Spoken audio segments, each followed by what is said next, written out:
as I think about what it takes to get a company to go public, it's actually a lot about what it takes to be a public company and to sustain the company in the limelight that you're in once you're public. So it starts really with getting the business right. That means being relevant to customers, being innovative and ahead of the pack.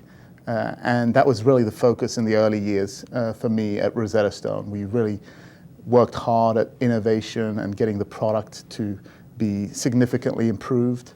We also worked to build a business model that was sort of self-sustaining and scalable.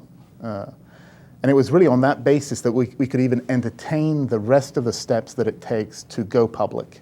And that included, of course, getting our house in order. We had a project called Ohio, Our House in Order, that was really just geared around that, getting more automation, making sure that we had controls in place so that we didn't have to have restatements and things of that nature.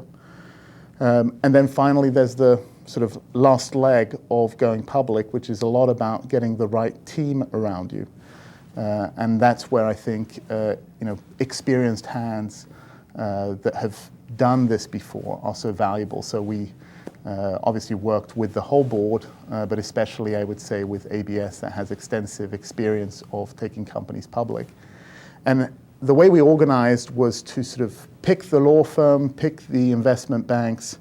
That was a sort of arduous process in and of itself. But then you get into drafting the offering called an S1. And that's an enormous amount of work, sleepless nights, trying to get all that language to really tell your story the way you want it told. And then there's the crafting of the roadshow presentation. And it looks like just 18 or 20 slides, but it's actually taken probably the better part of a month to get that all right. And then you're kind of ready.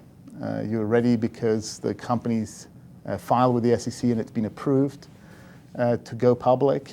And your investment bankers are sitting there and telling you can go public. And you're trained and you're ready with your message. And we launched the actual roadshow. Was over a little bit more than 2 weeks. We met with hundreds of investors. There were 154 investor groups that actually just showed up to our New York lunch. We had a 92% conversion in our one-on-one meetings. So you're sort of meeting with investors, telling them your story, getting them excited about the growth opportunity that we have at Rosetta Stone. And then finally, you sort of end up at the pricing meeting where you're deciding the price.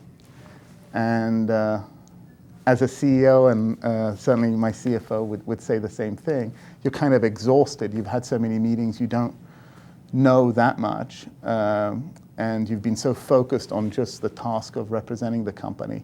But it's in that meeting that you sort of set the price, and the meeting actually only lasts about an hour.